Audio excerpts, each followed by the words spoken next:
Imagine a time when there were no streetlights, no phones, no clocks ticking beside your bed, just the endless dark stretching through the cold stone walls of your village home. For the medieval peasant, night wasn't just quiet, it was a test of patience, fear, and imagination. What did they do when sleep wouldn't come and candles burned low? Tonight, we travel back to those forgotten nights to discover how villagers passed the hours, whispering through shadows, warming their feet by dying embers, and dreaming of dawn. If you love drifting into sleep while uncovering the quiet corners of human history, you're exactly where you belong, Dust. Subscribe and tap the bell icon to keep joining me on these cozy, nighttime journeys into the past. Before we continue, tell me, where are you listening from and what time is it for you right now? It's always heartwarming to know how far these sleepy stories are traveling. Picture yourself walking through a medieval village on a November evening in the year 1347. The sun has disappeared behind the thatched roofs by 4 o'clock, and you find yourself enveloped in a darkness so complete that modern minds can barely comprehend it. There are no streetlights casting their orange glow across cobblestones, no windows blazing with electric warmth, no headlights cutting through the gloom. The darkness is not just an absence of light, it is a presence unto itself, thick and encompassing, transforming the familiar daytime world into something mysterious and unknown. Yet as you walk deeper into this medieval twilight, you begin to notice something remarkable. Here and there, in the windows of the humblest peasant cottages, tiny points of light flicker like earthbound stars. These are not the grand candles of the wealthy, nor the oil lamps of merchants, but something far more humble and infinitely more ingenious rush lights. In these simple devices, medieval ingenuity meets desperate necessity, creating a solution to darkness that would illuminate the poorest homes for centuries. The story of the rushlight begins not in a craftsman's workshop, but in the marshy edges of medieval villages where the common rush, Juncus effusus, grows in abundance. To you these might appear as unremarkable reeds, tall and slender, swaying in the breeze beside ponds and streams. But to a medieval peasant facing the prospect of months of early darkness, these humble plants represented the difference between productive evening hours and idle, dangerous nights spent in complete blackness. The creation of a rushlight was a process that required patience, timing, and a deep understanding of materials that only comes from generations of necessity. The work typically began in late summer when the rushes had reached their full height, but before the autumn rains made harvesting difficult. Peasant children, often girls aged 10 to 14, would wade into the marshy areas during the warmest part of the day when their feet could better tolerate the cold water. They would select rushes carefully, not the oldest and most woody, which would burn too quickly, nor the youngest and most tender, which would collapse under their own weight, but those in that perfect middle stage of growth where the pith inside was full and firm, yet still pliable. The harvesting itself was methodical work. Each rush had to be cut cleanly at the base, leaving enough stem to make handling easy while maximizing the length of the light. A good harvester could gather several 100 rushes in a morning's work, enough to supply a family's lighting needs for weeks. These bundles were then carried home and laid out to dry in the warmest, most ventilated part of the house, often the loft area, above the main living space, where the heat from the central fire would slowly remove moisture without cooking the delicate interior pith. The preparation of the rushes for lighting required a delicacy that might surprise modern readers. Once thoroughly dried, each rush had to be carefully peeled, leaving only one thin strip of the outer skin intact to serve as a support for the pith inside. This was work typically done by women and older children during the long autumn evenings, sitting close to the fire for both light and warmth. The peeling required steady hands and considerable experience. too much outer skin left on, and the rush would burn too slowly and smokily, too little, and the pith would crumble and fall out, leaving nothing to burn. The most critical element in rushlight production was the fat. This was typically beef or mutton tallow, rendered down from the fat of animals slaughtered in the autumn when families prepared their winter meat supply. The rendering process itself was an art form, requiring careful heating over low temperatures to avoid burning the fat, which would create a bitter, acrid smoke when burned later. The tallow had to be heated until it was completely liquid, but not so hot that it would cook the rush when dipped. The dipping process transformed these simple materials into functional lighting. Each prepared rush was slowly lowered into the warm tallow, held there until the pith had absorbed as much fat as possible, then carefully withdrawn and set aside to cool and harden. This process might be repeated 2 or 3 times, each dipping adding another layer of fuel to the rush. The finished product looked unremarkable, a slender, slightly yellowed reed that felt firm but not hard to the touch, but it represented hours of careful work and the accumulation of knowledge passed down through generations. When lit, a single rushlight would provide illumination for approximately 30 to 45 minutes, depending on its size and the quality of the tallow used. The light was gentle and warm, casting a glow roughly equivalent to a modern tea light candle. It was not enough to read by except for those with the strongest eyes, but it was sufficient for the basic tasks that occupied medieval evening hours, tending to small repairs, preparing simple foods, or maintaining the household equipment. The economics of rushlight production reveal much about medieval life that remains hidden in grander historical narratives. For a peasant family, the cost of materials was essentially nothing.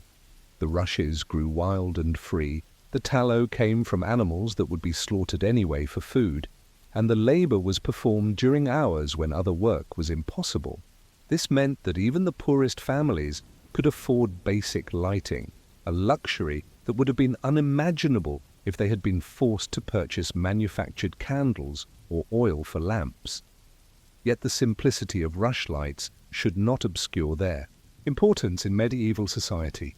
These humble devices extended the productive day by several hours during the winter months, time that could be used for essential tasks like tool repair, cloth mending, food preparation, and craft work. More importantly, they provided a social focus for family gatherings, creating a circle of light around which parents could tell stories, share news, or simply enjoy each other's company during the long winter evenings. But what did it mean to live by such limited light?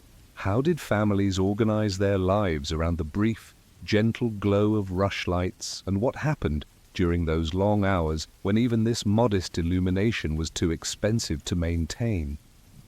The evening routine of a medieval peasant family revolved around the precious commodity of light with an intensity that modern people, accustomed to flipping switches and banishing darkness at will, can barely imagine. As the sun set over the village, which during the depth of winter could be as early as 4 o'clock in the afternoon, the household would begin its careful transition from the activities of daylight to those that could be performed in the gentle, flickering glow of rushlights. The preparation for evening began while there was still natural light to work by.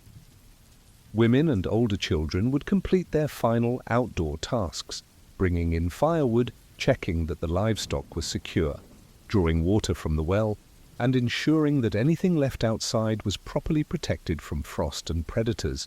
The house itself would be prepared for the night's activities. Tools and materials needed for evening work would be arranged within easy reach of where the family would sit. Food for the evening meal would be prepared to the point where it needed only simple heating or final preparation, and the all-important tallow pot would be checked to ensure an adequate supply for dipping fresh rushlights. The lighting of the first rush of the evening was often treated with a solemnity that might seem excessive to modern sensibilities, but which made perfect sense in a world where fire was both precious and dangerous. The rush would be lit from the central hearth itself, the most important source of both light and warmth in the house, using a thin splinter of wood or a twist of dried grass. The person lighting it, usually the senior woman of the household, would hold the rush at precisely the right angle to ensure even burning while protecting it from drafts that could extinguish it or cause uneven burning that would shorten its life. Once lit, the rushlight would be placed in its holder, typically a simple metal clip that held the reed at an angle of about 45 degrees. These holders were among the most treasured possessions of poor families, often passed down through generations and carefully maintained. The angle was crucial, too vertical, and the tallow would drip away from the burning tip, shortening the light's life. Too horizontal and the rush would burn too quickly or even gutter out. The family would then arrange themselves in a careful circle around this modest light source, with seating determined not by social convention but by the practical needs of the work each person would perform. The person doing the most detailed work, perhaps a woman doing fine mending or a man repairing a small tool, would sit closest to the light. Others would arrange themselves in order of their need for illumination, with those performing tasks that required less visual precision sitting farther back in the circle. The work performed by rushlight was necessarily limited to tasks that could be accomplished with minimal lighting, and that could be easily interrupted when the light burned out. Women might spin wool or flax, their hands working automatically through motions learned in childhood, the rhythm so familiar that they could continue even when shadows made seeing difficult.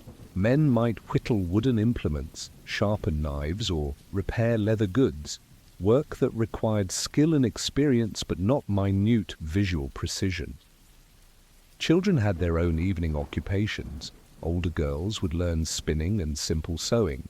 From their mothers, their small fingers gradually acquiring the dexterity that would serve them throughout their lives. Boys might learn to carve simple implements or repair basic farm tools.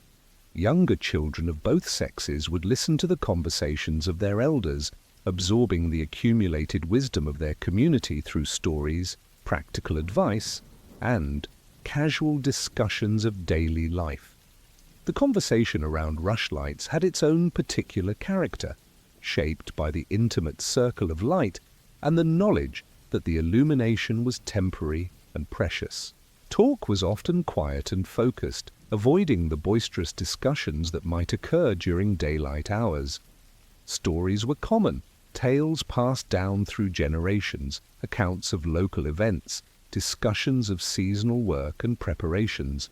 The gentle light seemed to encourage reflection and memory, creating an atmosphere conducive to the sharing of traditional knowledge and family history.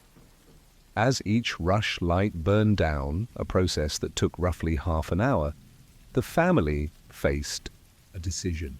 Was the work they were doing important enough to justify lighting another rush, or should they save their supplies and retire to the warmth of their beds?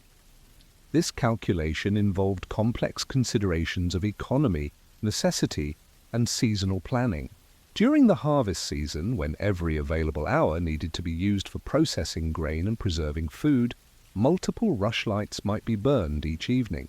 During the depths of winter, when supplies were running low and work was less urgent, families might limit themselves to a single light per evening, or even spend some nights in complete darkness except for the glow from the central fire. The management of rushlight supplies required careful planning and constant attention to the family's reserves. A prudent household would begin each winter with enough prepared rushes and tallow to provide lighting throughout the dark months, but this required accurate estimation of needs and successful preservation of materials. Tallow could go rancid if not properly stored, and rushes could be damaged by moisture or pests. Families developed elaborate systems for protecting their lighting supplies, often storing them in special containers or hanging them from rafters to keep them dry and safe. The economics of rushlight use also created interesting social dynamics within families and communities. Because the lights were inexpensive to produce but time-consuming to prepare, they became a form of currency for domestic labor. Children who helped with rush preparation might earn the right to extended evening activities, while those who were careless with materials might find themselves sitting in darkness while others continued their work. The seasonal variation in rushlight availability created a rhythm of life that has been entirely lost in modern times. During the summer months, when days were long and evening activities could continue by natural light until quite late, rushlights were used sparingly and primarily for emergencies. As autumn approached and days shortened, their use increased gradually. Winter represented the peak demand, with families potentially using several rushlights each evening to extend their productive day. But the story of rushlights extends beyond their practical applications.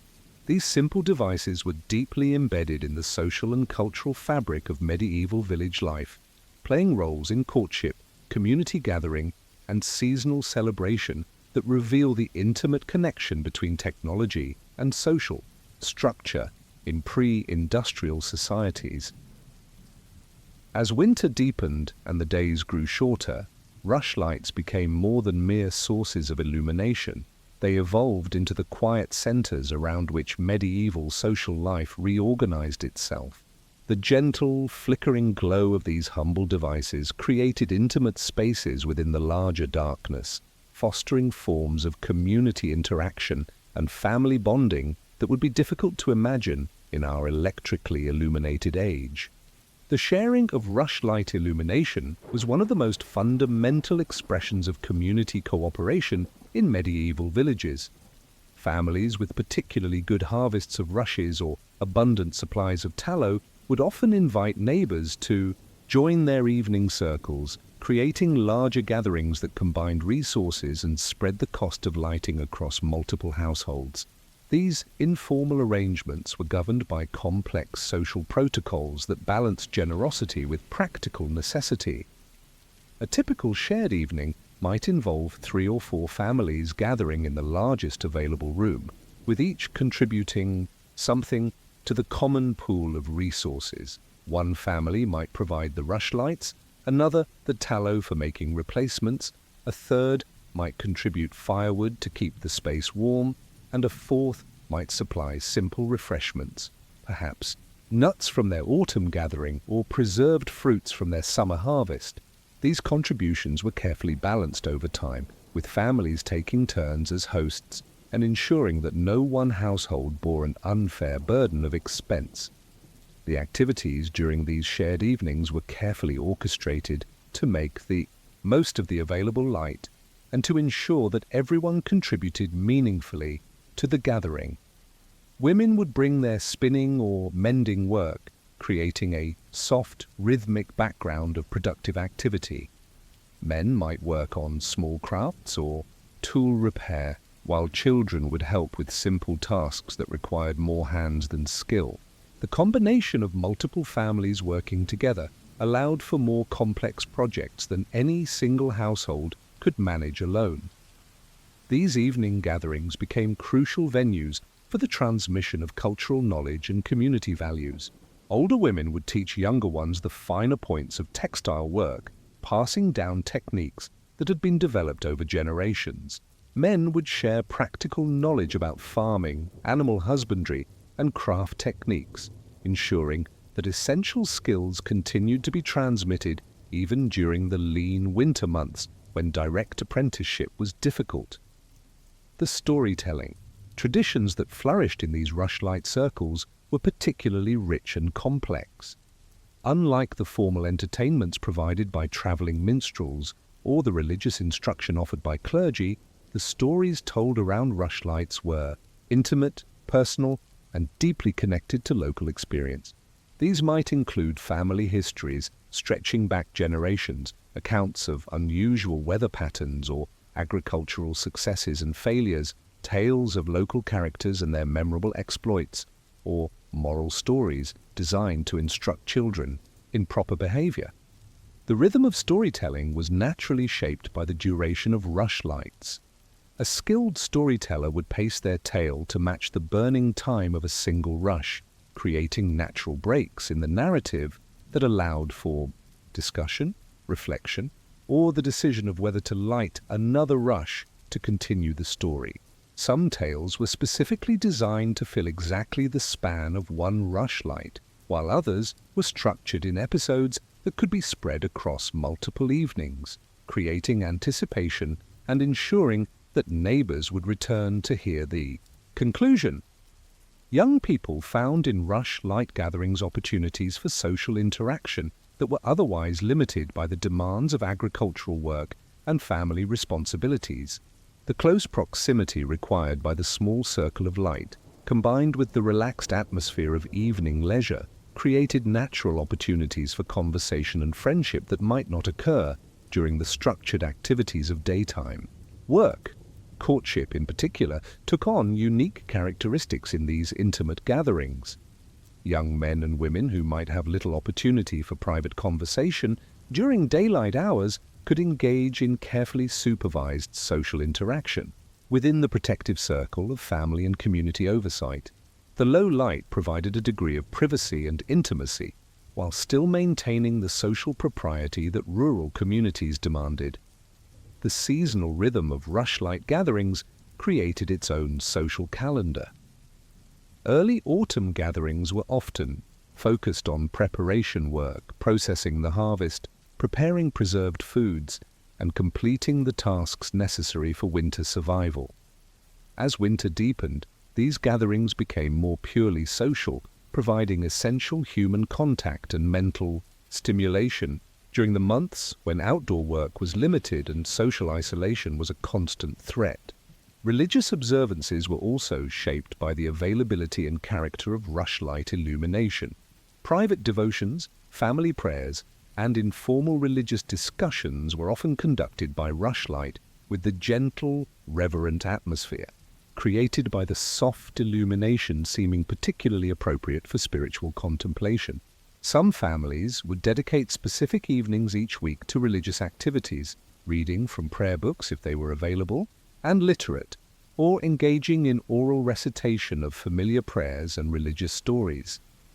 The maintenance and production of rushlights themselves became social activities that reinforced community bonds and transmitted essential skills. The autumn rush harvesting was often organized as a community activity, with multiple families working together to gather and process the raw materials needed by everyone. Children would learn by watching and helping, gradually acquiring the knowledge and skills they would need as adults. Similarly, the rendering of tallow and the dipping of rushes were often communal activities, particularly in smaller villages where individual families might not have enough fat from their own animals to make the process worthwhile. These work sessions combine practical necessity with social interaction, creating opportunities for gossip, news sharing, and the strengthening of neighborhood relationships.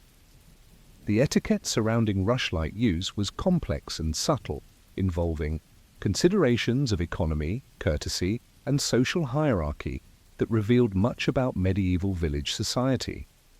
Guests were expected to contribute to the cost of lighting through labor, materials, or future reciprocity, but hosts were obligated to provide illumination without making guests feel like burdens.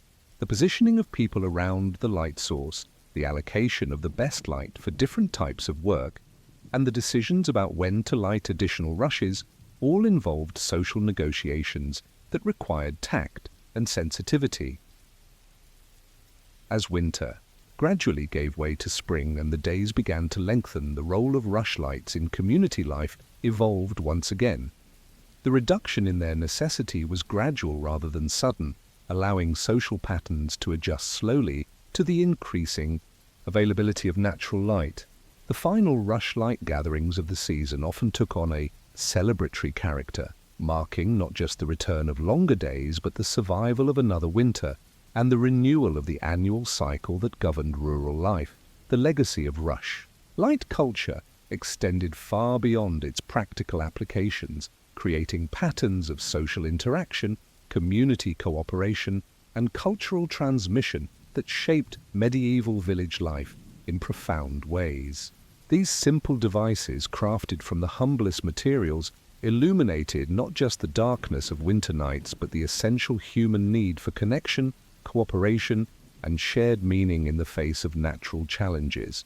In their gentle glow, we can see reflected the ingenuity, resourcefulness, and social wisdom of medieval communities that found ways to create warmth, productivity, and fellowship even in the depths of winter's longest nights.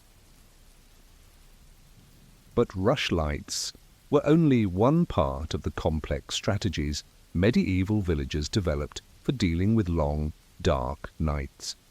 The very rhythm of sleep itself was organized differently, creating patterns of rest and wakefulness that modern people would find alien, and yet strangely appealing in their natural rhythm and gentle pace.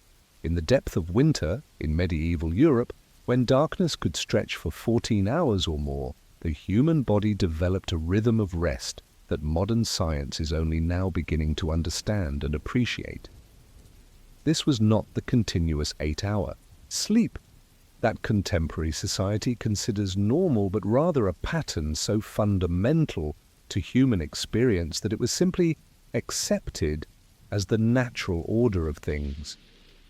The division of night into first sleep and second sleep, separated by a period of quiet wakefulness that contemporaries called the watch.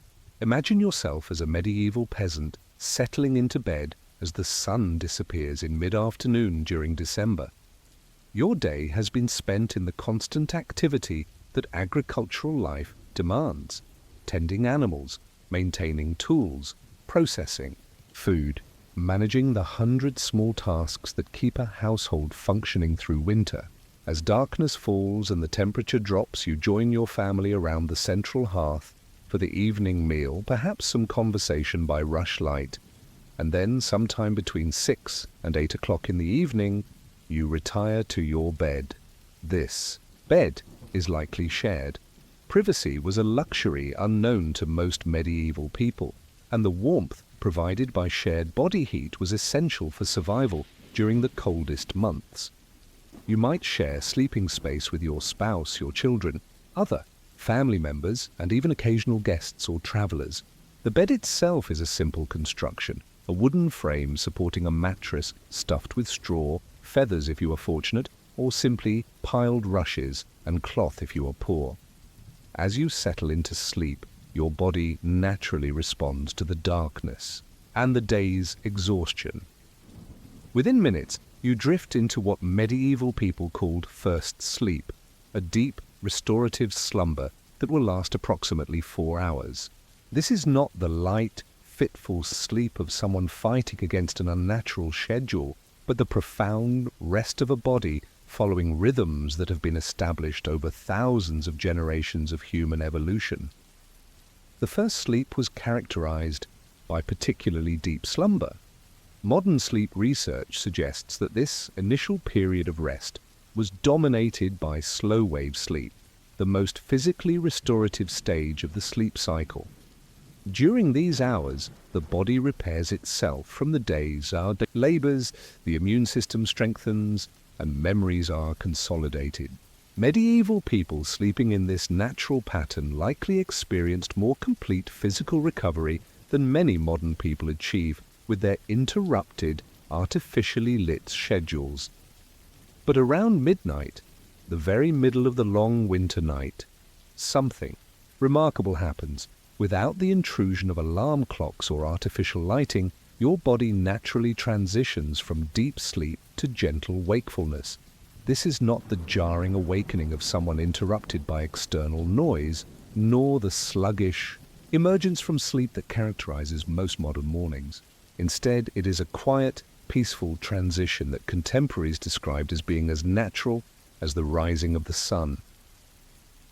You open your eyes in the darkness, fully alert, but not anxious or disturbed. Your body feels rested rather than tired, your mind clear rather than foggy. This is the beginning of the watch, a period of quiet wakefulness that will last for 1 to 3 hours before you naturally return to sleep. Around you, other members of your household are experiencing the same gentle transition, creating a shared experience of nighttime consciousness that was one of the most intimate and profound aspects of medieval family life. The watch was not considered an interruption of sleep, but rather an integral part of the night's rest. Medieval people had specific terms for this period: the watching time, first waking, or simply the middle of the night, and they planned their lives around its reliable occurrence. This was time that belonged neither to day nor night, but occupied its own unique space in the rhythm of daily life. During the watch, the darkness took on a different quality than it possessed during either waking or sleeping hours. The house was quiet but not silent, filled with the gentle sounds of breathing, the settling of timbers, the occasional crackle from the dying embers of the central fire. Outside, the night sounds of the medieval countryside created their own symphony: the hooting of owls, the distant lowing of cattle, the rustle of wind through thatch, and occasionally the human sounds of other watchers moving quietly about their nighttime activities. The activities people engaged in during the watch were necessarily quiet and limited by the available light, but they were far from idle. This was often considered the most peaceful and contemplative time of the entire day, when the urgent demands of agricultural work and household management gave way to reflection, prayer, and intimate conversation. Many people used this time for personal devotions, quietly reciting familiar prayers or contemplating religious themes without the distractions that filled daylight hours. Private conversations between spouses often took place during the watch, creating opportunities for intimate communication that the busy demands of daytime life rarely allowed. These quiet exchanges could cover practical matters: plans for the next day's work, concerns about family or community issues, discussions of seasonal preparations, but they also provided space for emotional intimacy and personal connection that strengthened marital bonds. The watch was also a time for creative and intellectual activity. People who possessed the rare ability to read might use this time to study religious texts or other literature by the faint light of banked coals or a single rushlight. Those with musical abilities might quietly practice songs or compose new verses. Craftspeople might mentally plan future projects or work through technical problems that had puzzled them during the day. Physical needs were also attended to during the watch. People would quietly rise to tend to bodily functions, check on children or elderly family members, add wood to the fire if fuel was available, or attend to sick animals. These activities were performed with practiced efficiency, requiring minimal light and creating little disturbance for others. The transition from first sleep to the watch and eventually to second sleep was governed by natural body rhythms that modern people have largely lost. Medieval people did not need clocks to tell them when these transitions would occur. Their bodies had developed an internal timing system that was perfectly calibrated to the natural cycles of darkness and light, temperature change, and seasonal variation. The length and character of the watch varied somewhat with the seasons, being longest during the winter months when nights were extended, and shorter during summer when darkness lasted only a few hours. It also varied among individuals and families, with some people naturally experiencing longer or shorter periods of nighttime wakefulness based on their personal rhythms and the specific demands of their lives. Children learned this sleep pattern naturally, without instruction or effort. From their earliest years, they experienced the gentle rhythm of first sleep, watch, and second sleep as simply the normal way that night progressed. This early establishment of natural sleep rhythms likely contributed to better overall health and emotional stability throughout their lives. But the watch was more than just a period of personal quiet time. It served important social and practical functions that helped bind medieval communities together and ensure their survival through the challenges of agricultural life. How did families and communities organize their activities around this period of shared nighttime consciousness, and what deeper purposes did this ancient rhythm serve in the complex social fabric of medieval village life? The shared experience of nighttime wakefulness created forms of community connection and mutual support that had no equivalent in daylight hours.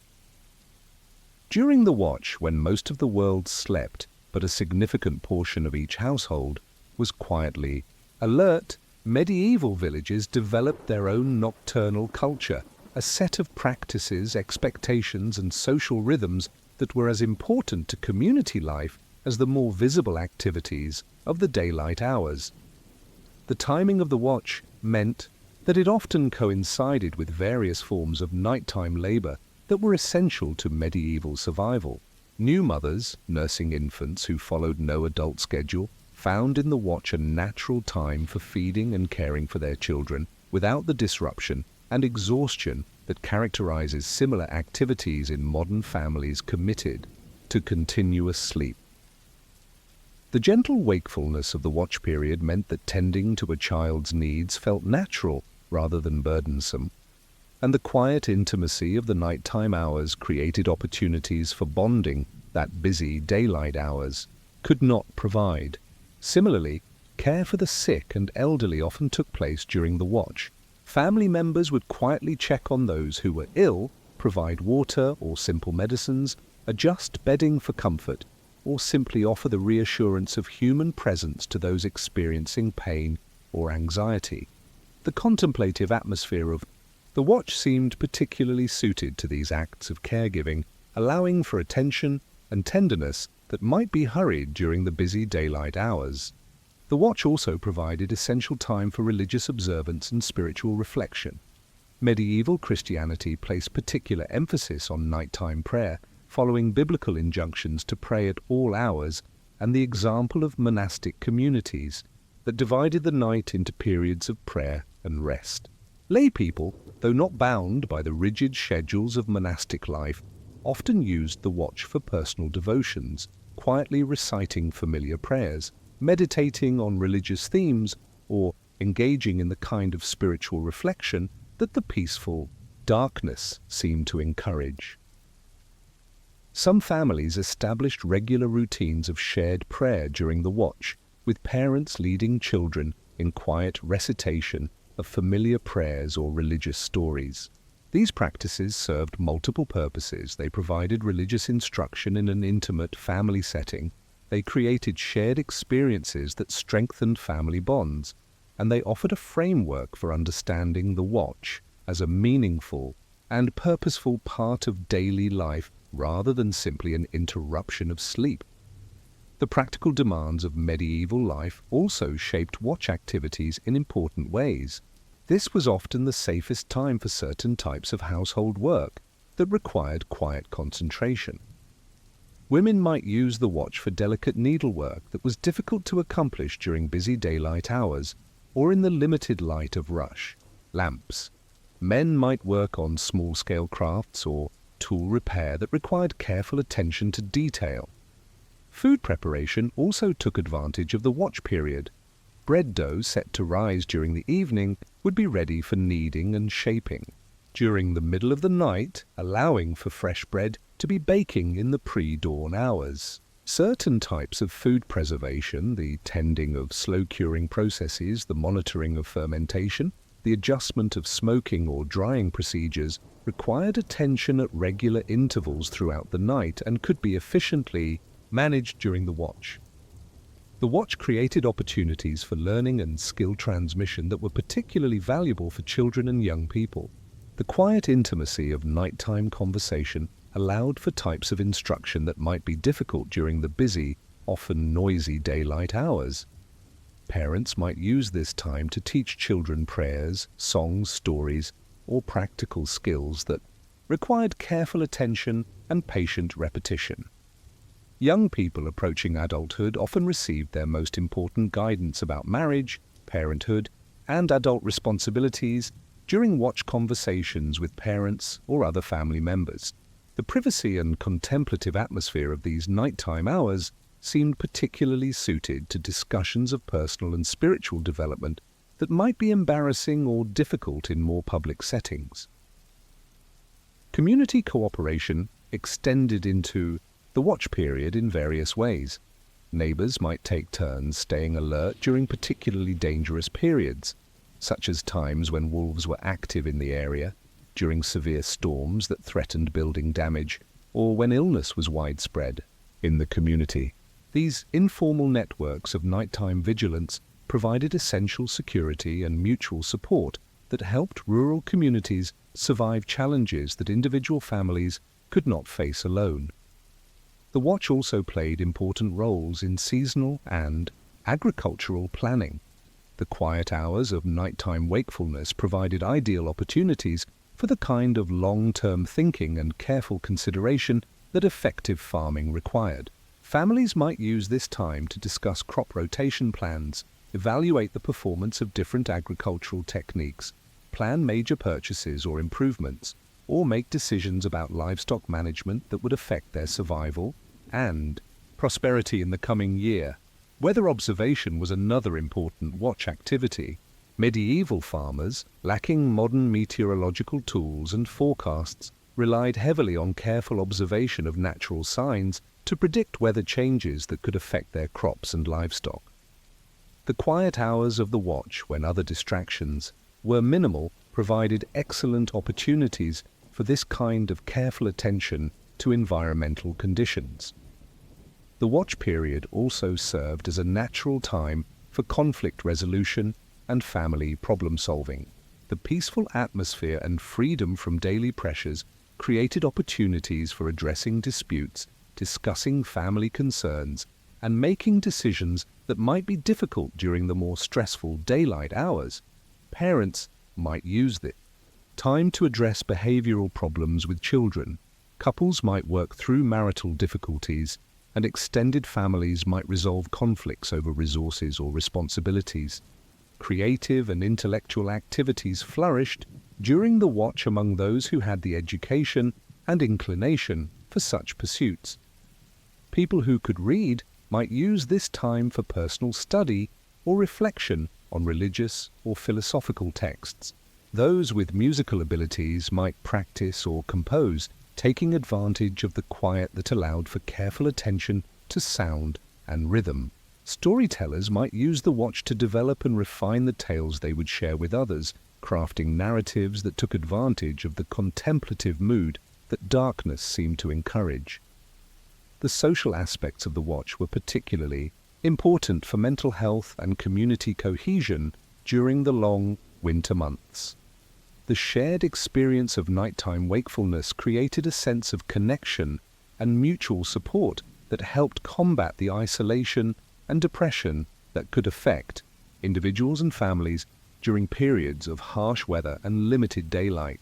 The knowledge that others throughout the community were sharing similar experiences provided comfort and a sense of collective endurance that strengthened social bonds.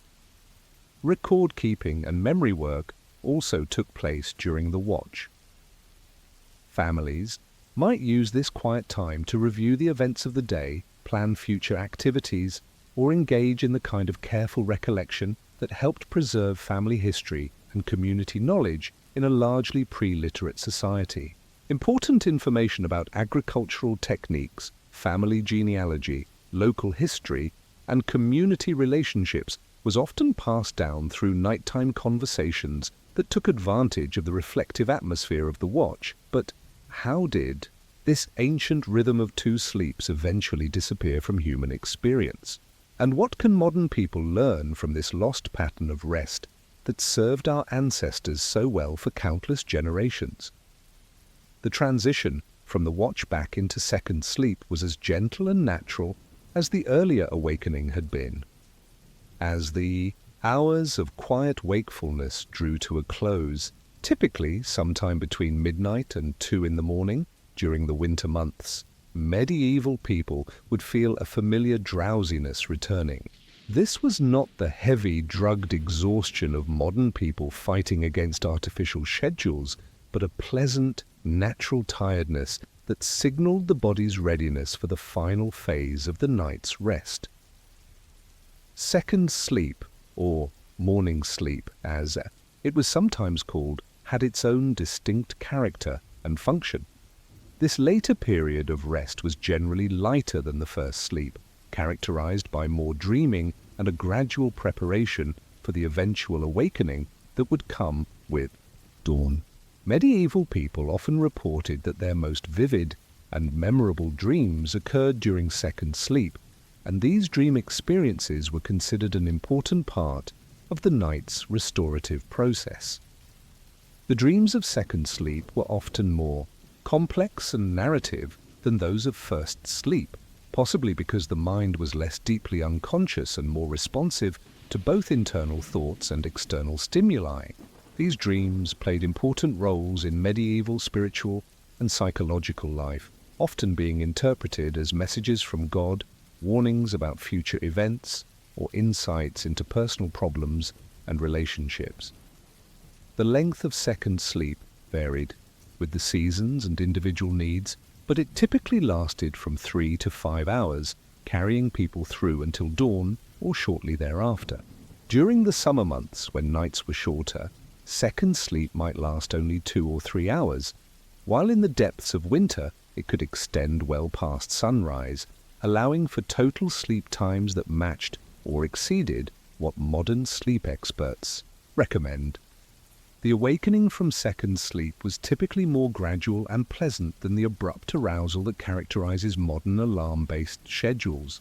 People would naturally drift toward consciousness as the light began to change or as their bodies completed their restorative cycles. This natural awakening left them feeling refreshed and alert, rather than groggy and disoriented. The natural rhythm of 2 sleeps created a fundamentally different relationship with rest and consciousness than modern people experience. Medieval individuals developed a more flexible and responsive relationship with their sleep needs, naturally adjusting their patterns based on seasonal changes, work demands, and physical requirements. This flexibility meant that their sleep was generally more restorative and their waking hours more productive than what is achieved by people forced into rigid, artificial schedules. The social implications of the 2 sleep pattern extended far beyond individual rest cycles. The shared experience of the watch created forms of community intimacy and cooperation that have been largely lost in modern society. Families and neighbors who regularly shared these quiet nighttime hours developed deeper bonds and more effective communication than groups that interact only during the busy, distracted hours of artificial daylight. The gradual disappearance of this ancient sleep pattern began in the late medieval period and accelerated dramatically during the Industrial Revolution. Several factors contributed to this transformation. The increasing availability of artificial lighting made it possible to extend productive activities later into the evening. The development of mechanical clocks created pressure for more standardized schedules. Urbanization brought people into closer contact with artificial lighting and noise that disrupted natural sleep patterns, and the demands of industrial work required more rigid scheduling that left no room for the flexible timing that natural sleep patterns required. The loss of 2 sleep patterns represented more than just a change in sleeping habits. It marked a fundamental shift in humanity's relationship with natural rhythms and community life. Modern research has shown that when people are removed from artificial lighting and allowed to follow natural patterns, they spontaneously return to something very similar to the medieval 2-sleep cycle, suggesting that this pattern represents a fundamental aspect of human biology rather than a cultural artifact. Contemporary sleep researchers have found that people following natural 2-sleep patterns report higher levels of restfulness, better emotional regulation, and improved cognitive function compared to those forced into artificial continuous sleep schedules. The watch period, in particular, appears to provide psychological benefits that cannot be replicated by other forms of rest or relaxation. The implications of this research extend beyond individual health to questions about community structure and social relationships. The intimate nighttime conversations and shared experiences that characterized the watch period may have provided forms of social support and emotional connection that are difficult to achieve in modern society's busy, electronically mediated environment. Medieval people's natural sleep patterns also created different relationships with darkness and solitude than modern people experience. The watch period provided regular opportunities for the kind of quiet reflection and contemplation that many contemporary individuals struggle to find in their overstimulated lives. This built-in time for thought and reflection may have contributed to the psychological resilience and emotional stability that allowed medieval communities to endure hardships that would overwhelm many modern populations. The seasonal variation in sleep patterns that characterized medieval life also provided benefits that have been lost in modern artificially lit environments. The longer sleep periods of winter months allowed for deeper physical and psychological recovery during the most challenging part of the year, while the shorter sleep periods of summer maximized productive time during the season when agricultural work was most demanding. Understanding the two sleep pattern also illuminates other aspects of medieval life that can seem puzzling to modern observers. The timing of various activities, the structure of social gatherings, the organization of religious observances, and even the rhythm of economic activities all make more sense when viewed in the context of natural sleep patterns that provided built-in periods of rest, reflection, and community connection. The story of two sleeps is ultimately a story about the relationship between human nature and social organization. For thousands of years, human communities organized themselves around natural biological rhythms that supported both individual health and community cohesion. The loss of these patterns in modern society may explain some of the sleep disorders, social isolation, and psychological stress that characterize contemporary life. As medieval people moved through their natural cycle of rest and wakefulness, they participated in a rhythm that connected them not only to their immediate families and communities, but to the fundamental patterns of biological existence that humans had followed since the beginning of their species. In losing this ancient pattern, modern society may have sacrificed more than just a different way of sleeping. It may have lost access to forms of rest, reflection, and community connection that were essential to human flourishing for countless generations. But sleep was only one aspect of how medieval villagers organized their long winter nights. Equally important were the social gatherings and cooperative work sessions that brought communities together during the darkest months, creating networks of mutual support and cultural transmission that sustained village life through the most challenging seasons. As November's chill settled over medieval Europe and the last harvest was safely stored away, village communities faced a challenge that was both practical and profoundly social: how to maintain productive activity, preserve precious resources, and sustain human connection during the long months when outdoor work was limited and each household was thrown back upon its own resources. The solution that emerged across Northern Europe was elegantly simple and remarkably effective: the transformation of essential winter work into community social events that combined economic necessity with human warmth. The foundation of these winter gatherings was the inescapable reality of textile production in medieval society. Every piece of clothing, every household textile, every rope and bag and bedding item had to be created by hand from raw materials that required extensive processing before they could be used. The work was time-consuming, repetitive, and absolutely essential. Without adequate textiles, families could not survive the winter cold, maintain their homes, or preserve their possessions. The process began with the cultivation and harvesting of fiber crops, primarily flax for linen, and the raising of sheep for wool. Flax cultivation was particularly labor-intensive, requiring careful timing of planting, meticulous attention during the growing season, and precise timing of harvest to ensure the best quality high-quality fibers. The plants had to be pulled from the ground rather than cut, then subjected to a complex series of processing steps, retting to rot away the woody stems, breaking to crush the remaining plant matter, scutching to scrape away the broken pieces, and finally heckling to comb the fibers into long, workable strands. Wool production followed its own demanding schedule. Sheep had to be cared for throughout the year, sheared at the proper time, and their fleeces processed through washing, carding, and preparation for spinning. The quality of the final textile depended heavily on the care taken at each stage of this process, and families that were careless or rushed in their preparation work would pay the price in inferior clothing and household goods. But the most time-consuming aspect of textile production was the spinning itself. Modern estimates suggest that spinning thread for cloth required roughly 10 times as much labor as weaving and sewing the final product.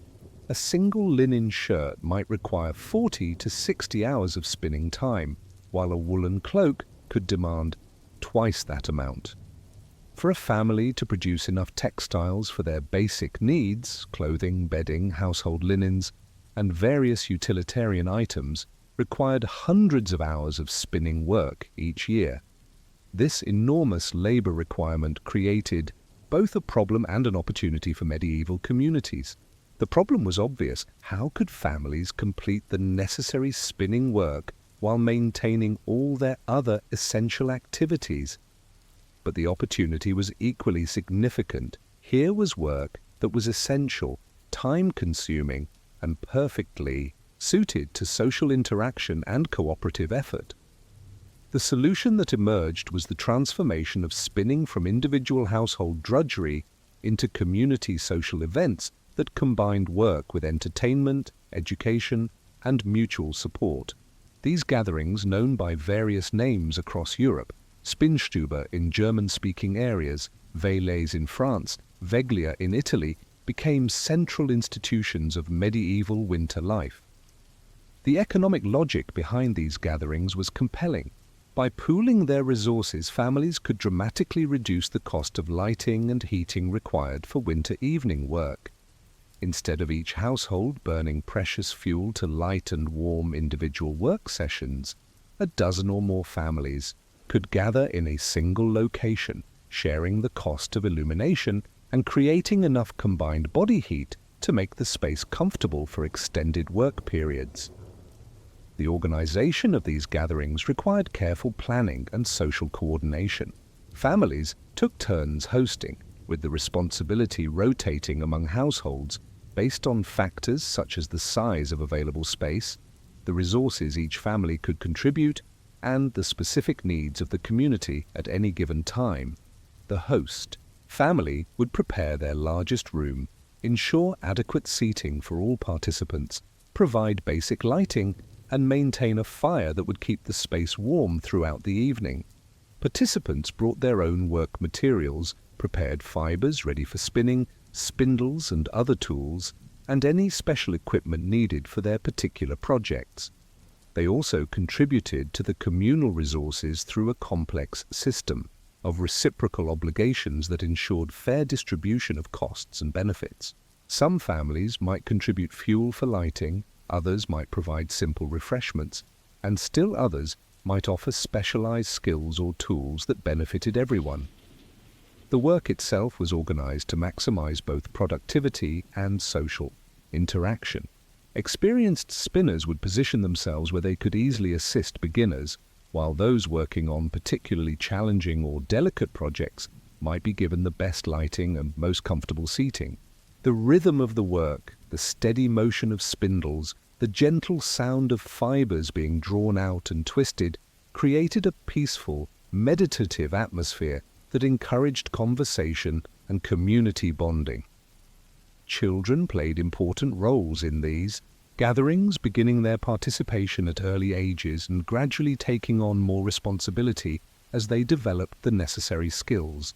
Young children might help by preparing fibers, winding finished thread, or performing simple tasks that freed adults for more complex work.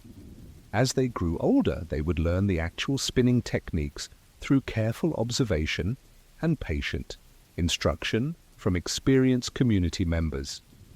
The social dynamics of spinning gatherings were carefully structured to promote harmony and productive cooperation, while respecting the social hierarchies and relationships that governed medieval village life. Seating arrangements reflected both practical considerations, the need for experienced workers to assist beginners, and social relationships such as family connections, age, and community status. The economic benefits of these gatherings extended beyond the simple savings in fuel and lighting costs. The community setting allowed for more efficient use of specialized tools and equipment that individual families might not be able to afford or maintain. It also created opportunities for skill sharing and technical innovation, as spinners could observe and learn from each other's techniques, experiment with new approaches, and collectively solve problems that might stymie individual workers.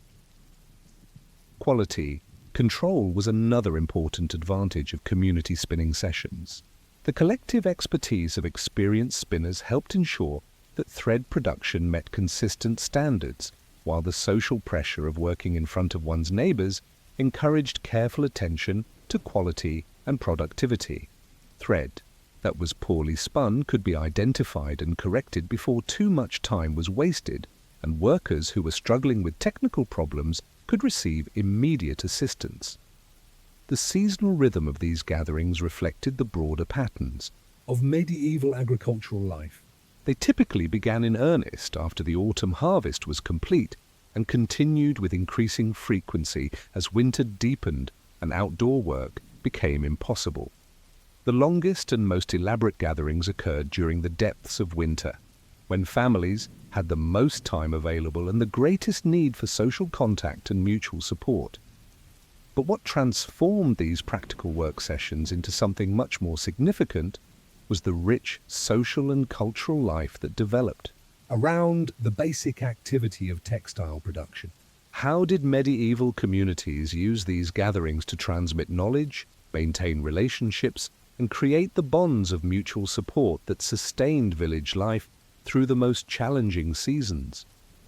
Within the rhythmic sound of spinning wheels and the gentle conversation of neighbors, medieval winter gatherings became far more than efficient work sessions. They evolved into the cultural and social heart of community life during the darkest months of the year.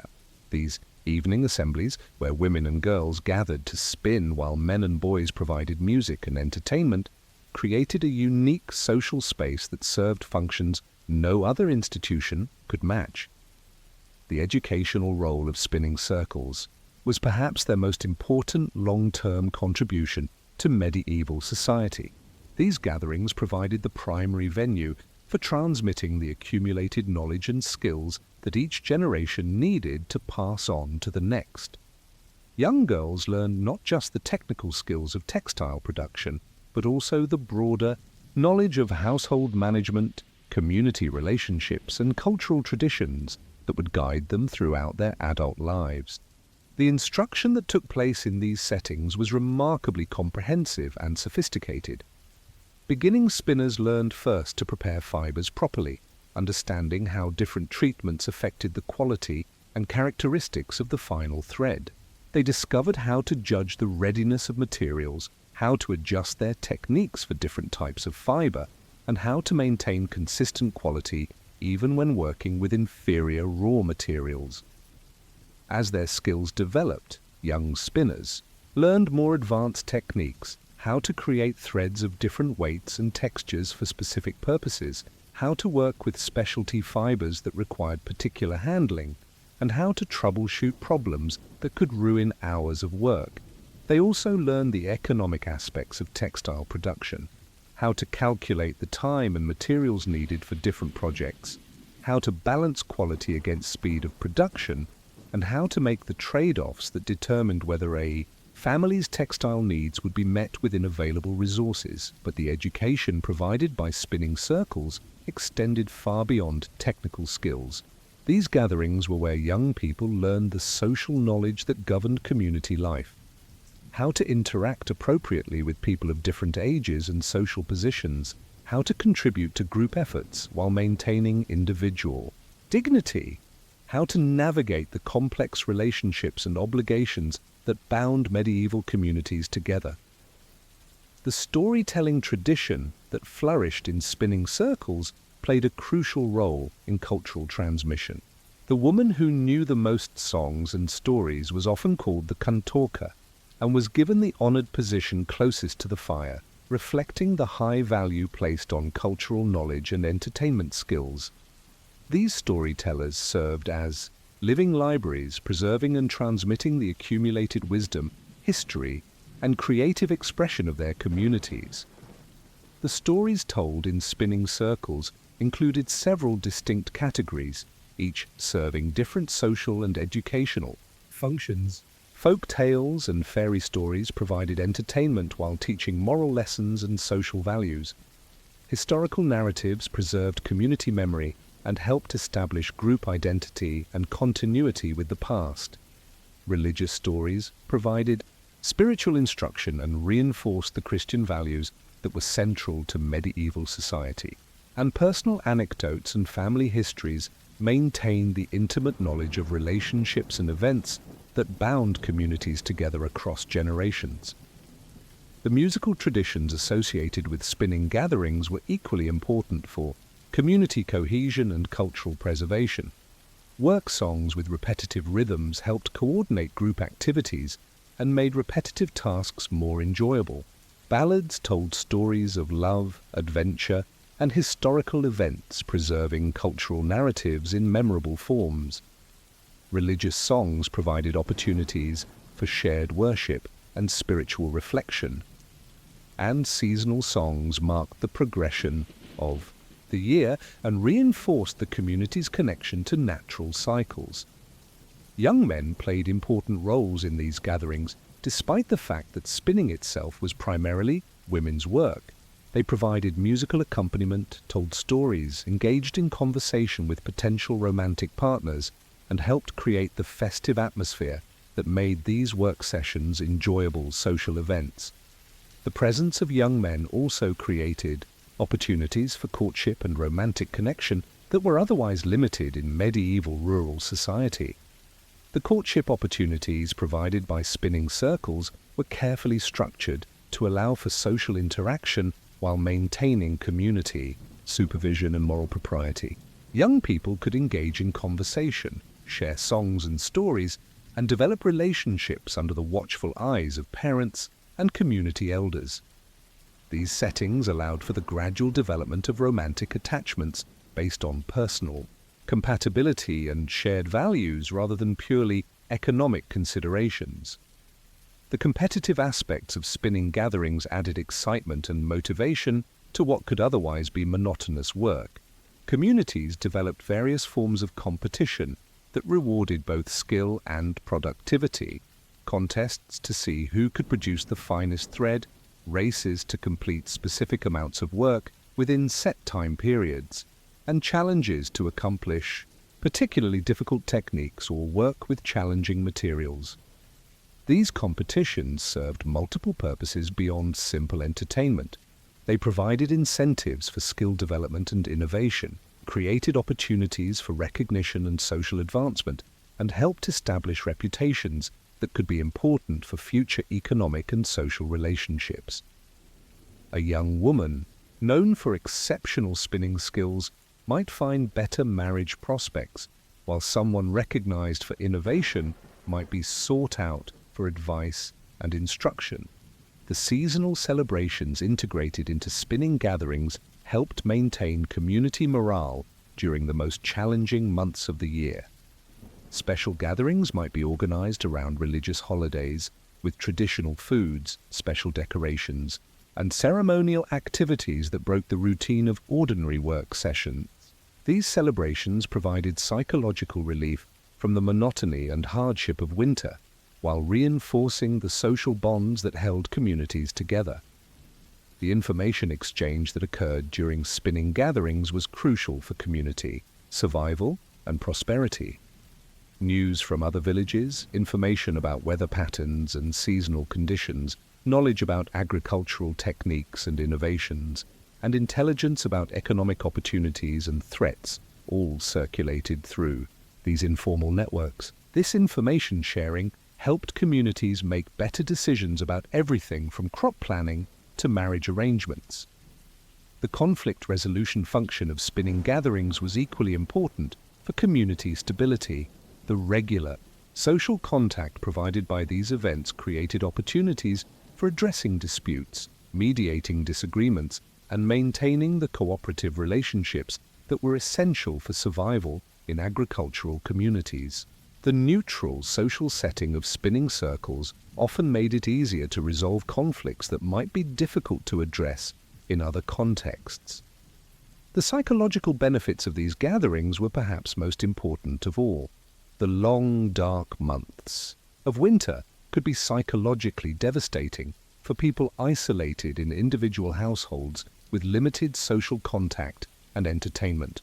The regular gathering for spinning provided essential human connection, intellectual stimulation, and emotional support that helped communities maintain mental health and social cohesion during the most challenging part of the year. The creative aspects of spinning gatherings also provided important outlets for artistic expression and personal fulfillment.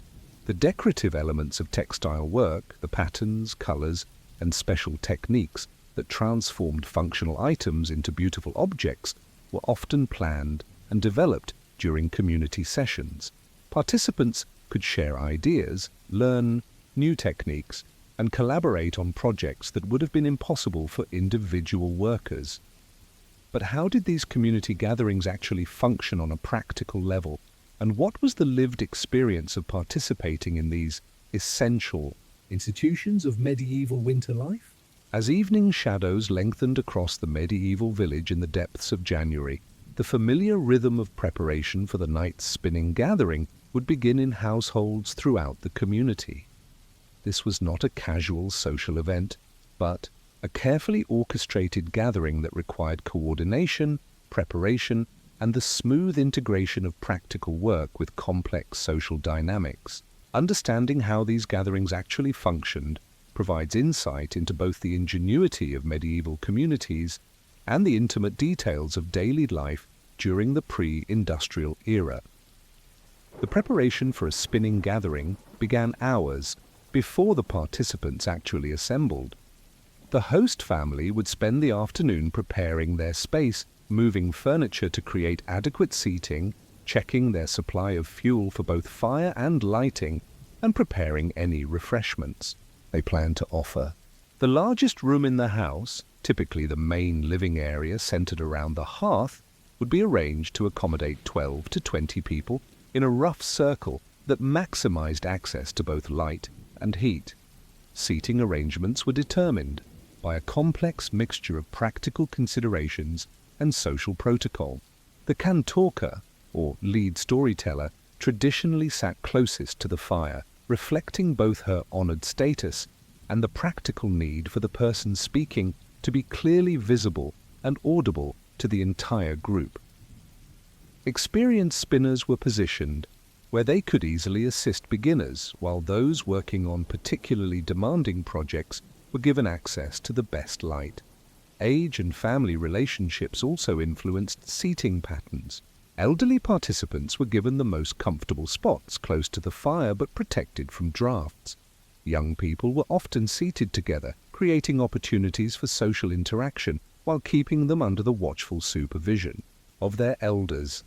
Mothers sat near their children, allowing them to provide guidance and assistance while maintaining their own work productivity. The arrival of participants followed its own established protocol.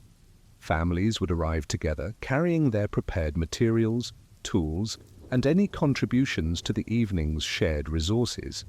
The host would greet each family and help them settle into their designated spaces, ensuring that everyone had adequate room and access to the shared light and heat. Children would be given small tasks to help them feel useful while keeping them productively occupied. The work materials brought by participants reflected both individual family needs and the broader economic realities of medieval textile production. Most families would bring prepared flax or wool ready for spinning, along with their personal spindles and any specialized tools needed for their particular projects. The quality and quantity of materials varied significantly based on family wealth, the success of the previous season's crops, and the specific textile needs each household was trying to meet. The actual work session would begin gradually, with participants settling into their individual tasks while engaging in casual conversation. The rhythm of spinning, the steady rotation of spindles, the careful drawing out of fibers, the gentle twist that created thread, provided a meditative background that encouraged relaxed conversation and social bonding. Experienced spinners could work almost automatically, leaving their attention free for social interaction, while beginners required more concentration but could still participate in the group conversation. The progression of activities throughout the evening followed patterns that had been refined through generations of experience. The initial period was typically devoted to settling in, catching up on news and gossip, and dealing with any technical problems or equipment issues that participants might be experiencing. As people became comfortable and established their working rhythms, the conversation would become more focused and substantial. Storytelling usually began after the group had been working for an hour or two, when people had settled into their tasks and were ready for entertainment. The choice of stories was influenced by the composition of the group, the season, and current community concerns. Religious stories might be chosen during periods of particular devotion, historical tales during times when community identity was important, and folk tales when the group included many children or when entertainment was the primary goal. The musical elements of these gatherings added another layer of complexity and enjoyment to the evening's activities. Work songs with repetitive melodies and rhythms helped coordinate group activities and made repetitive tasks more enjoyable. The singing was typically led by those with strong voices or musical knowledge, but everyone was expected to participate according to their abilities. Young men who attended these gatherings played roles that were both social and practical. They might provide musical accompaniment using simple instruments, contribute to storytelling through dramatic performance or musical ballads, or simply engage in conversation that added variety and entertainment to the evening. Their presence also created the romantic and social opportunities that were essential for community continuity and individual happiness. The competitive elements that enlivened many spinning gatherings took various forms depending on the skill, levels and interests of the participants. Simple contests might involve seeing who could produce the most thread in a set period, while more complex competitions could focus on the quality of work, the mastery of difficult techniques, or the ability to work with challenging materials. These competitions provided motivation and entertainment while reinforcing community standards for skill and productivity. Food and drink played modest but important roles in these gatherings. Host families might provide simple refreshments, perhaps nuts, dried fruits, weak ale, or herbal teas, that could be consumed without interfering with work activities. These offerings were typically simple and inexpensive, reflecting the economic constraints of winter, but also demonstrating hospitality and community sharing. The end of each gathering followed established patterns that ensured smooth transitions and maintained community relationships. Participants would complete their current tasks, organize their materials for transport home, and engage in the social rituals that marked the conclusion of the evening. Thanks would be expressed to the host family, arrangements would be made for future gatherings, and any community business or concerns would be addressed. The clean-up after a spinning gathering required cooperation between the host family and departing participants. Tools and materials would be gathered and organized, the workspace would be restored to its normal configuration, and the fire would be banked for the night. Children would help with simple tasks while learning the responsibilities that came with community participation. The impact of these gatherings extended far beyond the immediate production of thread. and textiles. The social connections formed and strengthened during winter spinning sessions provided the foundation for community cooperation throughout the year. The skills transmitted during these gatherings ensured that essential knowledge was preserved and passed down to future generations. The psychological support provided by regular social contact helped communities maintain their cohesion and morale during the most challenging months of the year. The economic benefits of these gatherings were equally significant. The shared costs of lighting and heating made productive winter work possible for families that could not afford individual expenses. The quality control provided by community oversight ensured that textile production met standards necessary for family survival. The skill sharing and technical innovation that occurred during these sessions improved overall community productivity and prosperity. But perhaps most importantly, these spinning gatherings created forms of social organization and community support that enabled medieval villages to function as coherent, cooperative units capable of surviving and thriving despite the significant challenges they faced. In the gentle circle of spinners working by firelight, we can see the fundamental human need for connection, cooperation, and shared purpose that transcends any particular historical period or technological circumstance. The success of these winter gatherings in maintaining community life during the most difficult months of the year provides insights into human social organization and the ways that practical necessity can be transformed into opportunities for cultural development and personal growth. But spinning circles were only one part of the comprehensive strategies medieval communities developed for making productive use of winter's long, dark nights. Equally important was the careful work of food preservation and household preparation that ensured survival through the lean months and provided the foundation for prosperity in the year to come. In the medieval agricultural calendar, no single event marked the transition from abundance to scarcity more dramatically than the autumn slaughter, a carefully timed series of activities that transformed the summer's plenty into the preserved foods that would sustain families through the lean months ahead. As the days shortened and the first hard frosts warned of winter's approach, medieval villages became scenes of intense, coordinated activity that required precise timing, extensive knowledge, and the full participation of entire communities, working together to ensure survival through the dark months ahead. The timing of the autumn slaughter was determined by a complex calculation of factors that required deep understanding of both animal husbandry and food preservation techniques. Livestock that had been fattened during the summer months on abundant pasture needed to be slaughtered before the cold weather made them lose weight, but not so early that the meat would spoil before proper preservation could be completed. The availability of salt, the readiness of storage facilities, and the coordination of community labor all had to be synchronized to ensure that the massive undertaking could be completed successfully. Medieval families typically maintained several types of livestock, each serving different purposes in the household economy. Dairy cows and breeding animals were carefully preserved through the winter, fed on stored hay, and protected in whatever shelter the family could provide. But cattle, raised specifically for meat, along with most pigs and some sheep, were destined for slaughter as winter approached. The decision of exactly which animals to kill required careful consideration of the family's resources, storage capacity, and anticipated needs for the coming months.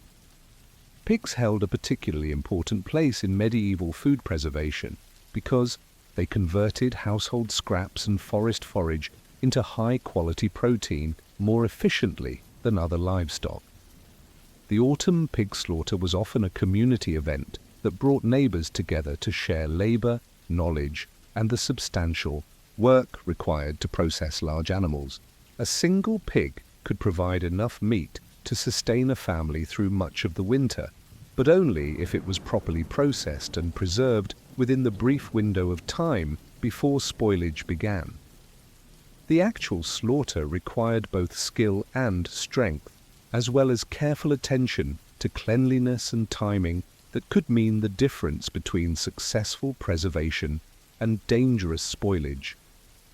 The animal had to be killed quickly and humanely, then immediately processed to remove blood, organs, and other materials that would contribute to rapid decomposition. The blood itself was carefully collected and processed into blood sausages or black pudding, providing additional protein sources that could be prepared and consumed immediately or preserved for later use. The initial processing of slaughtered animals required extensive knowledge of anatomy, butchering techniques, and the specific requirements of different preservation methods. Different cuts of meat were destined for different treatments based on their size, fat content, and intended use. Large joints might be preserved through salting or smoking, while smaller pieces could be incorporated into sausages or other processed foods that combined meat with other ingredients to extend their nutritional value and storage life.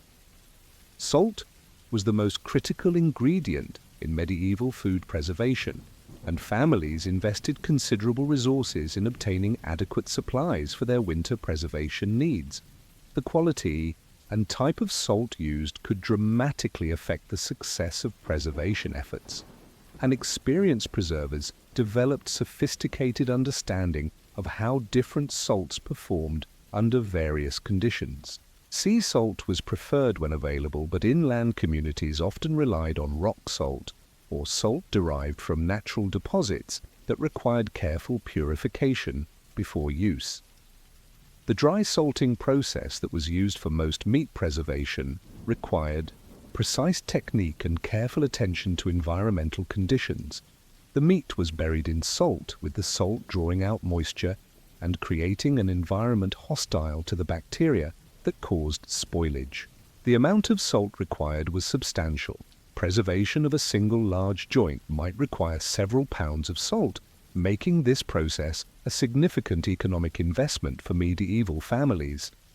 Brine curing offered an alternative preservation method that required less salt but demanded more careful monitoring and maintenance.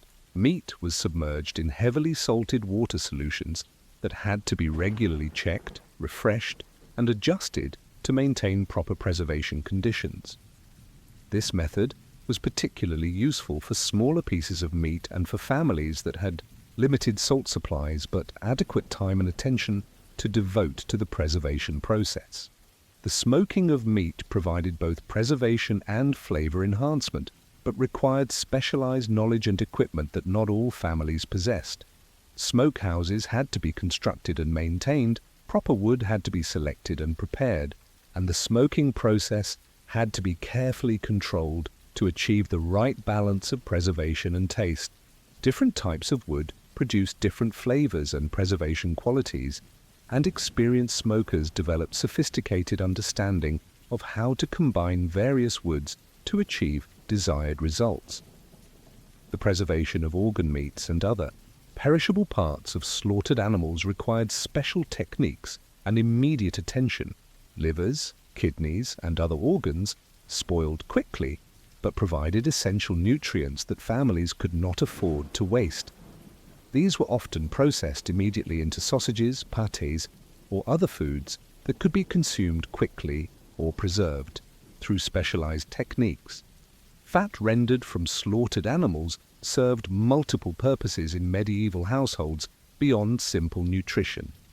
Lard was essential for cooking, providing the fat necessary for preparing other foods and adding caloric density to meals during the winter months when energy requirements were high, but food supplies were limited. Rendered fat was also used for making rushlights and candles, providing the household lighting that was essential for winter evening activities. The timing of preservation work was critical because spoilage could begin within hours of slaughter, especially in warmer weather. Families had to organize their labor to ensure that all processing could be completed within safe time limits, often working through the night to complete particularly time-sensitive tasks. This required careful coordination of family members, allocation of tasks based on skill and strength, and sometimes cooperation with neighbors who could provide additional labor or expertise. The storage of preserved foods required specialized facilities and equipment that represented significant investments for medieval families. Root cellars had to be dug and maintained to provide stable, cool temperatures. Storage containers had to be prepared and sealed to prevent contamination. Hanging systems had to be constructed for smoked meats. Each preservation method required its own storage solutions, and families had to balance the costs of these investments against the benefits of successful food preservation. The quality control involved in medieval food preservation required extensive knowledge and constant vigilance. Preserved foods had to be regularly inspected for signs of spoilage, and storage conditions had to be maintained within precise parameters to ensure continued safety. Families developed sophisticated understanding of the signs that indicated successful preservation versus those that warned of dangerous spoilage that could threaten health or even life. But food preservation was only one aspect of the comprehensive winter preparation that occupied medieval families during the dark months. How did they organize their time and resources to complete the enormous range of tasks that winter survival required? And what other essential activities filled the long evening hours when outdoor work was impossible, while food preservation occupied much of the community's attention during the early stages of winter preparation? The long evening hours that followed provided opportunities for a vast array of productive activities that transformed medieval households into small-scale industrial operations. These winter evening industries were essential not only for immediate survival, but for building the accumulation of goods, skills, and resources that determined a family's prosperity and security in the years to come. The production of household textiles represented perhaps the largest and most important of these winter industries. Beyond the community spinning gatherings that provided social interaction and skill sharing, individual families devoted countless hours to the solitary work of producing the cloth goods that were essential for daily life. This work included not only the basic spinning and weaving required for clothing and household linens, but also the specialized production of items like rope, nets, bags, and other utilitarian goods that required particular skills and techniques. The weaving process itself was particularly well suited to winter evening work because it could be performed by firelight and required sustained attention rather than physical strength. Simple looms could be set up in the main living areas of houses, allowing weavers to work while remaining close to heat sources and family activities. The rhythmic nature of weaving, the steady passage of shuttles back and forth, the regular beating of the reed to compact the cloth, created a meditative atmosphere that encouraged reflection and conversation while producing essential goods.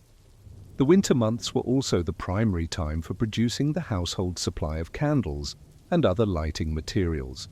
The rendering of tallow and the preparation of wicks required careful attention and precise timing that made these tasks ideal for winter evening work.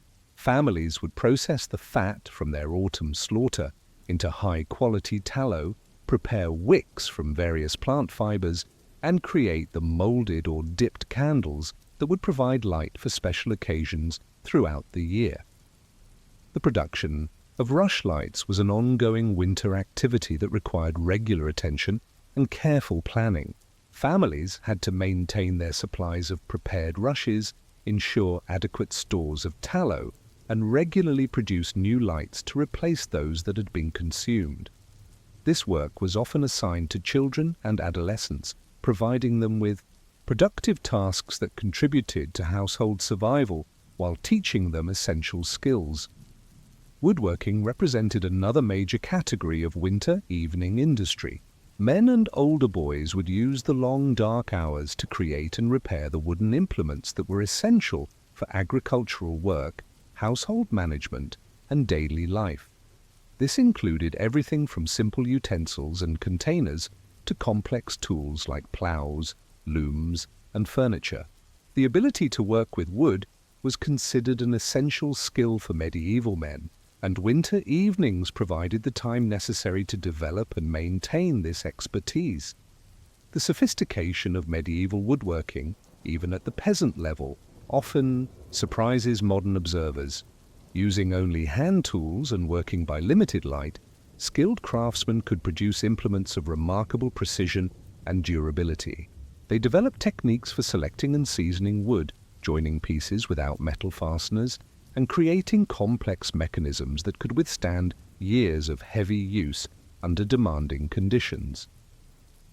Leatherworking was equally important for medieval households, as leather goods were essential for everything from footwear and clothing to containers and agricultural equipment. The winter months provided ideal conditions for working with leather because the materials remained flexible in cool temperatures, and the work could be performed indoors by artificial light.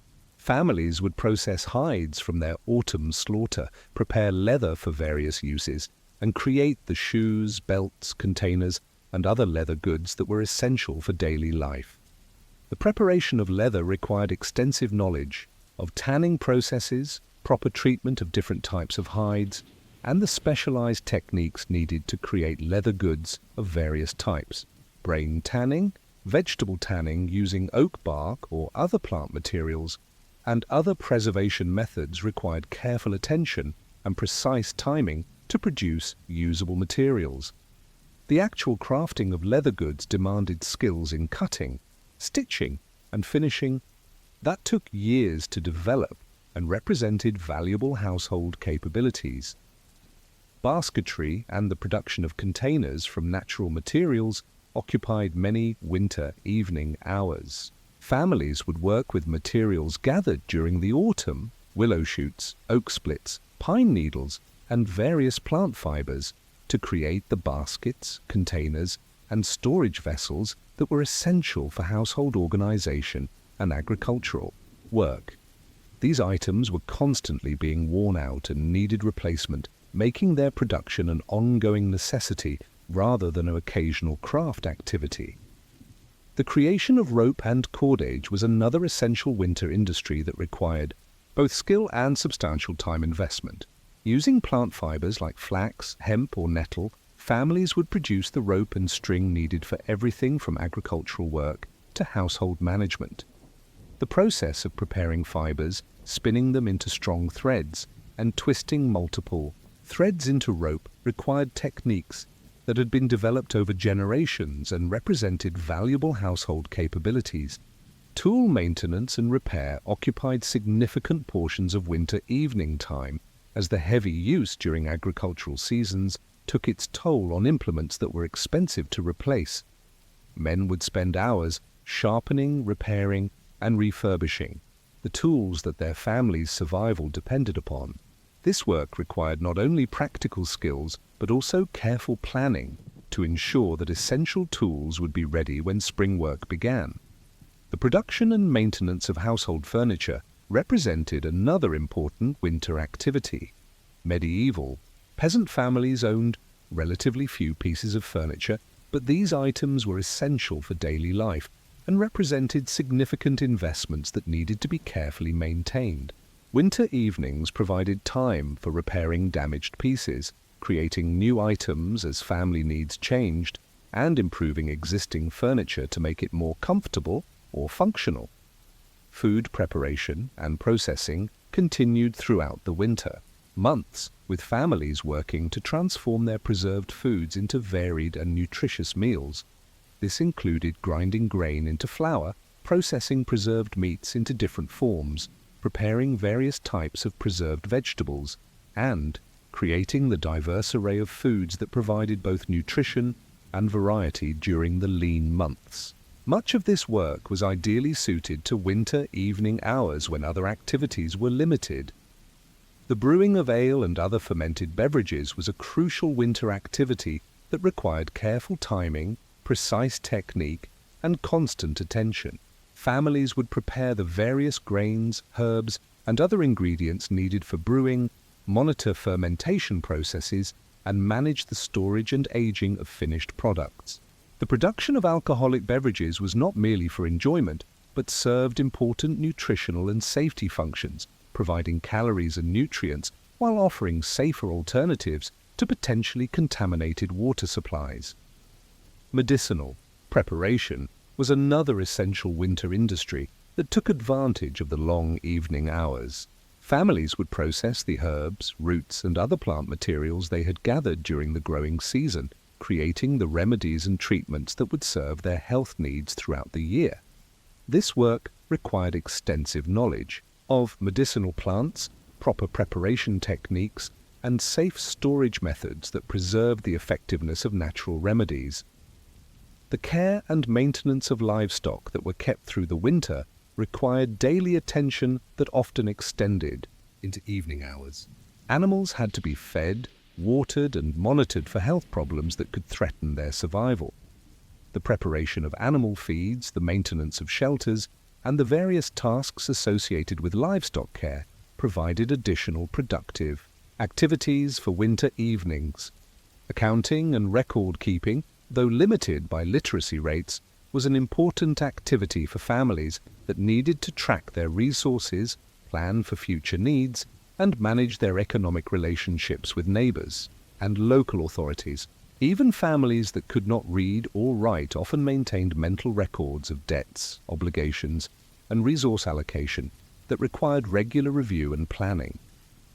The teaching and learning that occurred during winter evenings was perhaps as important as any material production.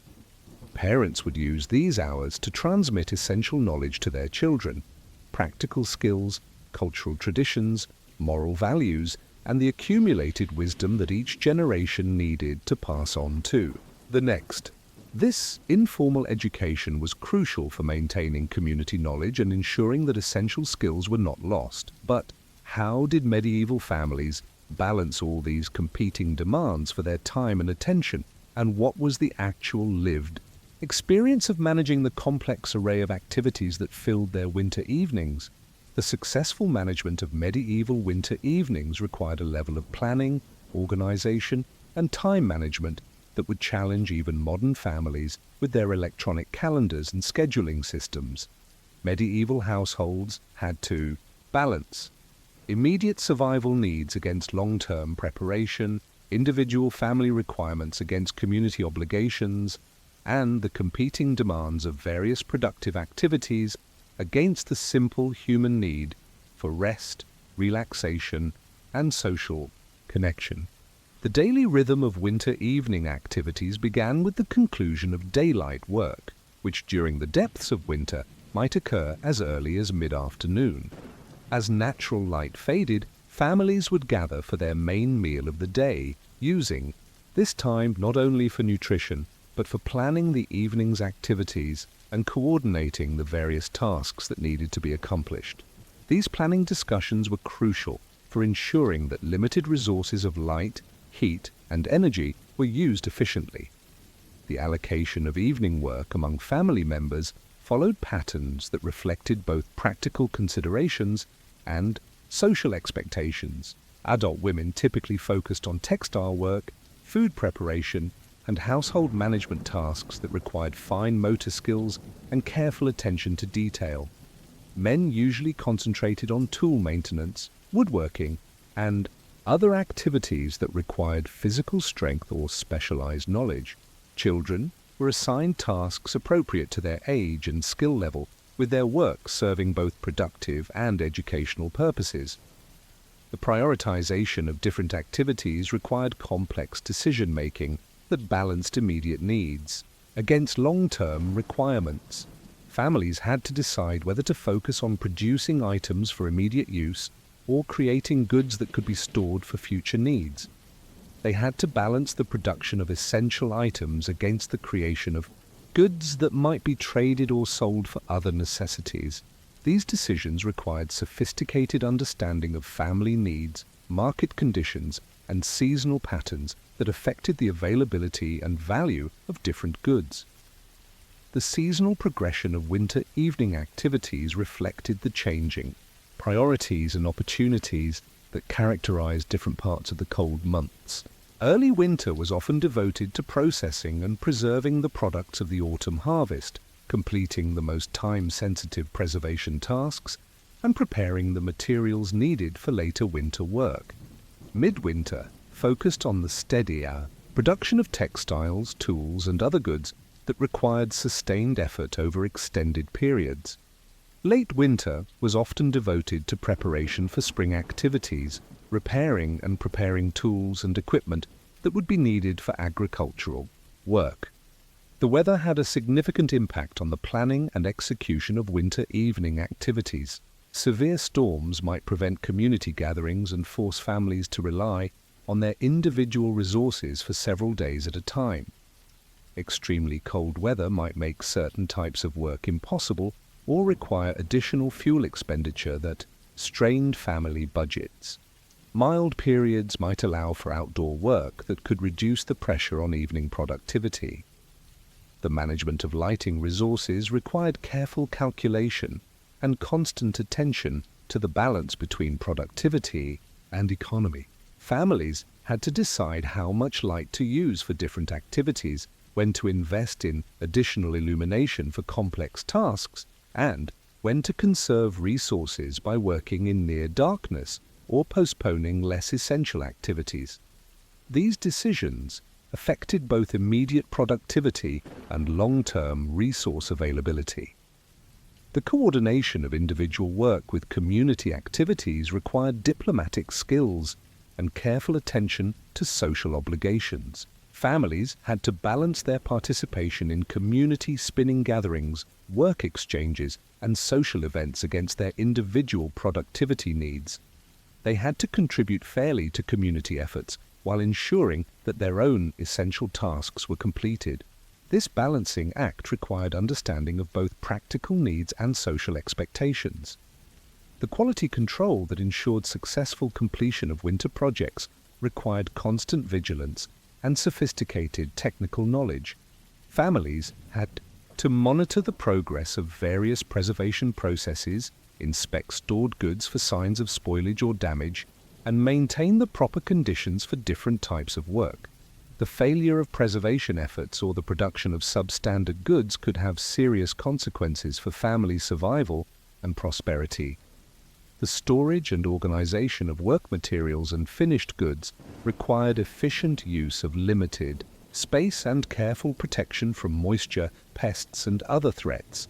Families developed complex systems for organizing their possessions, protecting valuable items, and ensuring that materials were available when needed. These organizational systems had to accommodate the accumulation of goods throughout the winter, while maintaining access to items needed for daily use. The psychological management of long winter evenings required attention to family morale and individual well-being that went beyond simple productivity concerns. Families had to balance productive work against recreational activities, solitary tasks against social interaction, and demanding work against restful activities that helped maintain mental health during the challenging winter months. The economic calculations that guided winter evening activities required sophisticated understanding of costs, benefits, and trade-offs that affected family prosperity. Families had to evaluate the time and materials invested in different activities against the value of the goods produced, the savings achieved by home production versus purchase, and the long-term benefits of skill development and resource accumulation. Safety considerations involved in winter evening work required constant attention to fire hazards, tool safety, and the health risks associated with various activities. Working by limited light with sharp tools, open flames, and potentially dangerous materials required skills and precautions that had to be learned and constantly practiced. The consequences of accidents could be severe for families that lacked access to modern medical care. The integration of work activities with family life required sensitivity to the needs of different family members and the maintenance of relationships that were essential for household harmony. Parents had to provide guidance and instruction to children while maintaining their own productivity. Spouses had to coordinate their activities and share resources while respecting each other's responsibilities and expertise. The documentation and planning that guided winter evening activities relied heavily on memory, experience, and oral tradition rather than written records. Families developed mental systems for tracking their progress on various projects, remembering seasonal timing for different activities, and planning future work based on past experience. This knowledge was transmitted through generations and represented valuable cultural capital that determined family success. The adaptation to changing circumstances that characterized successful winter management required flexibility and problem-solving skills that allowed families to respond to unexpected challenges and opportunities. Poor harvests, equipment failures, illness, or other disruptions could require rapid adjustment of plans and priorities. Successful families developed the resilience and adaptability needed to maintain productivity even under difficult circumstances. As winter gradually gave way to spring and the days began to lengthen, the focus of evening activities shifted toward preparation for the coming agricultural season. Tools had to be prepared, seeds organized, and plans made for the spring planting that would begin the annual cycle anew. The success of winter evening productivity often determined how well prepared families were for the challenges and opportunities of the coming year. The legacy of medieval winter evening industries extended far beyond their immediate practical benefits. These activities created patterns of work, learning, and social organization that shaped family relationships, community bonds, and individual character in ways that influenced all aspects of medieval life. In the steady productivity of winter evenings, we can see the foundation of the resilience, resourcefulness, and community cooperation that enabled medieval societies to survive and thrive despite the significant challenges they faced. The comprehensive strategy of productive winter evenings, combining immediate survival needs with long-term preparation, individual family work with community cooperation, essential tasks with creative expression, provides insights into human adaptation and social organization that remain relevant today. In our own age of artificial lighting and climate-controlled environments, we may have gained convenience and comfort, but we have perhaps lost some of the deep satisfaction and community connection that came from working together to transform the darkness of winter into a season of preparation, growth, and shared accomplishment. Conclusion. The wisdom of winter. Darkness. Through these four interconnected stories of medieval winter life, we glimpse a world where darkness was not an enemy to be conquered but a teacher to be learned from, where scarcity demanded not just survival but innovation, and where the long nights that might seem oppressive to modern sensibilities became opportunities for the deep work of community building, skill development, and cultural preservation that sustained human societies for countless generations. The gentle glow of rushlights illuminated more than medieval cottages. It revealed the ingenuity and resourcefulness that transformed simple reeds and animal fat into tools for extending the productive day. The ancient rhythm of two sleeps offered not fragmented rest, but a natural pattern that provided time for reflection, intimacy, and the quiet activities that nourished both body and spirit.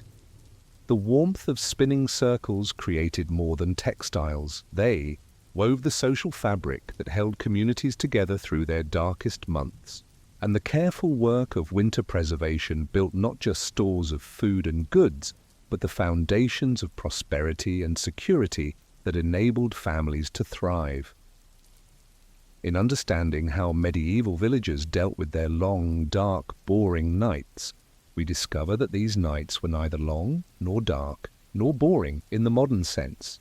They were rich with purpose, warm with human connection, and bright with the accumulated wisdom of generations who had learned to find opportunity within limitation, community within isolation, and meaning within the simple, essential work of survival and preparation.